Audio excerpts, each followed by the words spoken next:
क्या आपने कभी सोचा है कि आसमान में जाकर फटने वाले इन फायरवर्क में ऐसी क्या चीज इन्वॉल्व की जाती है जो एक्सप्लोड होने के तुरंत बाद ही कलरफुल लाइट्स को जनरेट करती है, क्योंकि इसे बनाते वक्त इसमें किसी भी तरह के कलर्स का यूज नहीं किया जाता। और कैसे एक जापानीज कंपनी अपने स्मोकर एम्प्लॉयज के सीक्रेट एडिक्शन को एक सिंपल से लॉजिक से छुड़वा दिया, और इस लॉजिक का इस्तेमाल आप भी अपने एडिक्शन को दूर करने के लिए कर सकते हो। और जरा आप इस वीडियो को देखो।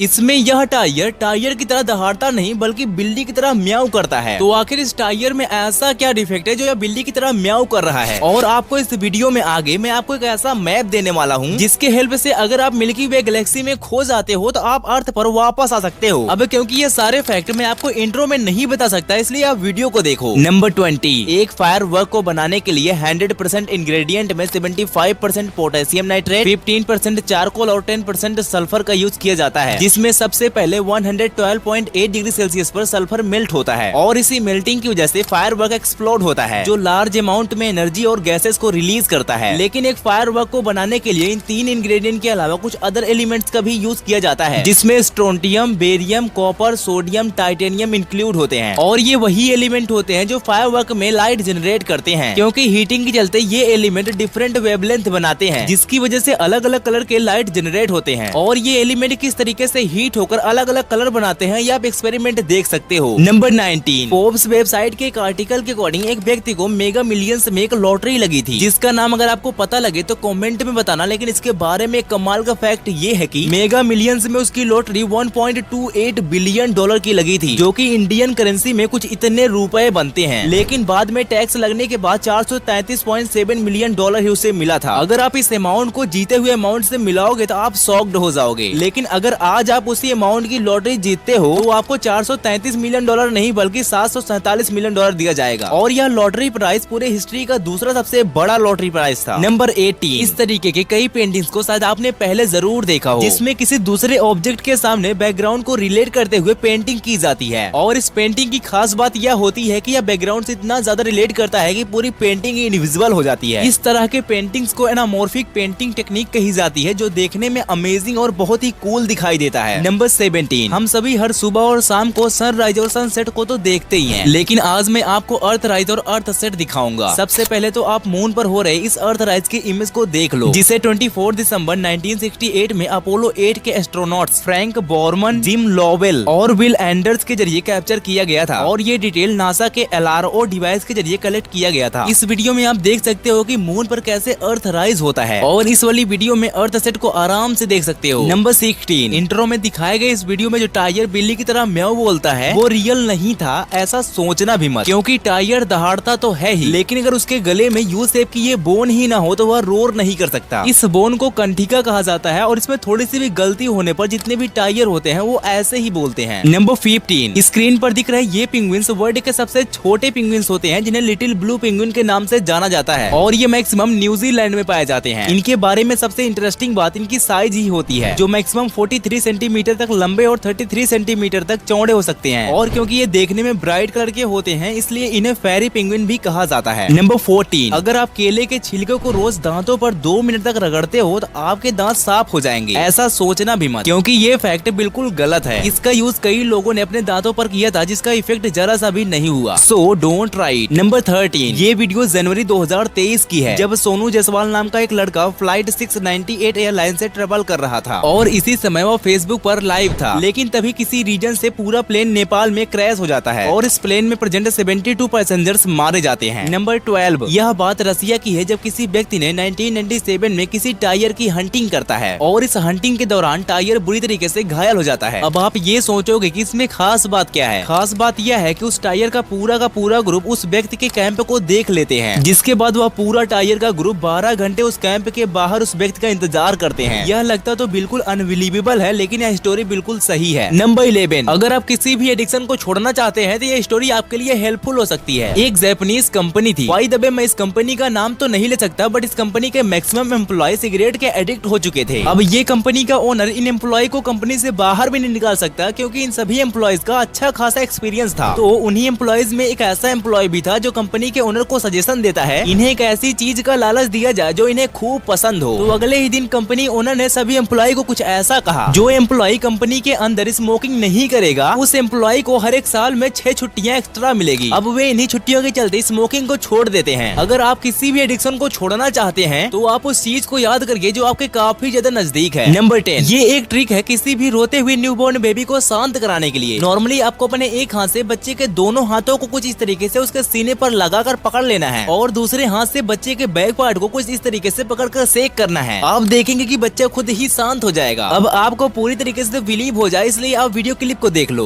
Fold his right arm like this, and then his left arm in front, and then very gently hold his arms like this, hold his little bottom, and gently rock them up and down, just like that. Number 9, अगर आपको ये image दिखाया जाए तो आप normally यही कहोगे कि ये एक न्यूज चैनल का परफेक्ट सेटअप है जहाँ पर न्यूज की शूटिंग हो रही है। लेकिन इस परफेक्ट सेटअप में ना ही किसी ग्रीन स्क्रीन का यूज किया गया है और ना ही किसी डिजिटल डिस्प्ले की, क्योंकि पीछे दिख रहा यह बैकग्राउंड बिल्कुल ओरिजिनल है। ये एक कोरियन न्यूज प्रोग्राम था जिसे वियतनाम में ट्रम्प की मीटिंग के समय पर शूट किया गया था। नंबर 8, आज के दिनों में किसी भी टारगेट को डिटेक्ट करने के लिए रडार डिवाइस का यूज किया जाता है जो बेसिकली रेडियो सिग्नल को सेंड और रिसीव करता है। लेकिन जरा आप इन इमेजेस को ध्यान से देखो, ये सभी डिवाइस रडार का एक एंशिएंट फॉर्म है, यानी कि एंशिएंट टाइम में रडार का काम यही करता था। इसमें वेव लेंथ को बड़े बड़े वाइब्रेटिंग चीजों से सुना जाता था और जब किसी चीज को देखना होता था तब इस तरीके के डिवाइस का यूज करते थे। नंबर 7, इला हार्पर नाम की यह लड़की अपने पैरों की वजह से कैमल गर्ल के नाम से फेमस थी, जिसकी डेथ अभी हाल ही में 19 दिसंबर 1921 को हुई। इसके पैरों के इस मेडिकल कंडीशन को ऑर्थोपेडिक कहा जाता है और इस कंडीशन में पेशेंट के दोनों घुटने इसी तरीके से बैकवर्ड डायरेक्शन में घूम जाते हैं। लेकिन इस कंडीशन में भी यह सर्कस शो में $200 पर वीक के सैलरी पर काम करती थी। नंबर 6, जरा आप इमेजिन करिए कि स्पेस में एल्युमिनियम का इतना बड़ा ब्लॉक पड़ा है और इस ब्लॉक में आधी इंच का एक टुकड़ा 15,000 मील्स पर आवर की स्पीड से टकराता है, तो उस एल्युमिनियम ब्लॉक पर प्लास्टिक का क्या इफेक्ट होगा। अब आप में से मैक्सिमम लोग ये कहोगे कि इतना छोटा प्लास्टिक का टुकड़ा इतने बड़े एल्युमिनियम ब्लॉक का क्या कर सकेगा। लेकिन जरा आप इस ब्लॉक को देखिए जिसका टकराव आधे इंच के एक प्लास्टिक के टुकड़े से ही स्पेस में हुई थी। नंबर 5, इस वीडियो में ये दोनों और बाकी के सभी लोग मजे से पार्टी सेलिब्रेट कर रहे होते हैं, तभी ऊपर से लुइस एंजल जिसकी एज 32 ईयर थी फ्लाइट को ले जाते हुए कलर्स को नीचे गिराती है और फिर आगे जाकर यह सेफली लैंड की होगी। अगर आप ऐसा सोचते हो तो गलत हो, क्योंकि ये फ्लाइट आगे जाकर हिल्स में क्रैश हो जाती है। इसके बाद लुइस एंजल को हॉस्पिटलाइज किया जाता है, लेकिन दूसरे ही दिन उसकी डेथ हो जाती है। नंबर 4, जेम्स फ्रांसिस थ्रोप नाम का यह व्यक्ति अमेरिका का एक एथलीट था जो 1912 में हो रहे ओलंपिक में दौड़ने गया था, लेकिन शायद किसी को यह पसंद नहीं था कि वो ओलंपिक में दौड़े, इसीलिए दूसरे सुबह उसके दोनों जूते चुरा लिए जाते हैं। अब क्योंकि वह व्यक्ति बिना जूते के ओलंपिक में नहीं दौड़ सकता, इसलिए कुछ दूर गार्बेज में पड़े 2 जूते वह उठा ले आता है। क्योंकि उसका दूसरा जूता उसके पैरों से भी बड़ा था, इसलिए उसने अपने पैरों में 2 सॉक्स पहने ताकि वह जूता एडजस्ट हो जाए और फिर लास्ट में यही व्यक्ति ओलंपिक का विनर होकर 2 गोल्ड मेडल लाया। नंबर 3, इंडिया में केवल 2022 में ही अप्रॉक्स 1,68,000 लोगों की मौत कार एक्सीडेंट से हुई है और इतना ज्यादा कार एक्सीडेंट होने का मेन रीजन लापरवाही, ओवर स्पीडिंग, ड्रंकन ड्राइव और ट्रैफिक के रूल्स को न फॉलो करना बताया जाता है। लेकिन दूसरी तरफ एयर बैग्स की वजह से अप्रॉक्स 14,271 लोगों की जान बचाई गई है। एयर बैग्स की सबसे खास बात इसकी ओपनिंग स्पीड होती है जो कि 321 किलोमीटर पर आवर है और इसे पूरी तरीके से ओपन होने में 30 मिलीसेकंड ही लगता है और रियल लाइफ में यह स्पीड हमारी आंखों के ब्लिंक करने की स्पीड से 10 गुना फास्ट है। नंबर 2, ये है अर्थ का मैप जिसमें हम एक जगह से दूसरी जगह पर जाने के लिए यूज करते हैं, लेकिन ये मैप हमारे मिल्की वे गैलेक्सी का है जिसकी हेल्प से हम स्पेस में बहुत ही आसानी से ट्रेवल कर सकते हैं। इस मैप को विलियम हर्शेल ने 1785 में बनाया था। सबसे पहले इन्होंने मिल्की वे गैलेक्सी को एक शेप दिया और फिर सोलर सिस्टम को सेंटर मानकर आसमान में विजिबल डिफरेंट रीजन्स के सभी स्टार्स को रेडियो टेलीस्कोप के जरिए काउंटिंग किया और फिर एंड में कुछ इस तरीके का मैप तैयार हुआ। लेकिन आज भी इस मैप को एक ऑब्जर्वेशन की तरह ही कंसीडर किया जाता है। नंबर 1, अगर आप किसी भी स्फेरिकल शेप के चीजों को पैक करते हो तो आपको स्पेस की प्रॉब्लम होती है क्योंकि मैक्सिमम शेप के चलते काफी स्पेस बन जाता है। लेकिन आज के दिनों में कोरिया के लोग फ्रूट्स का शेप ही बदल दिए हैं, चाहे तरबूज हो या फिर सेब, इन सभी चीजों को वह स्क्वायर शेप में उगाने लगे हैं। ओके, आप सभी इतने कमाल के फैक्ट तो जान चुके हो, लेकिन अगर आप वी वेनम के बारे में डिटेल्ड एक्सप्लेनेशन वीडियो देखना चाहते हो तो इस वीडियो को टच करके देख लो। इसमें मैंने आपको ये बताया है कि हमारे लाइफ के लिए वी वेनम कितने ज्यादा इंपॉर्टेंट होते हैं, क्योंकि वी वेनम के चलते कैंसर को भी ट्रीट किया जा सकता है। सो वीडियो को टच करो, मैं आपको वही मिलता हूँ। Bye bye.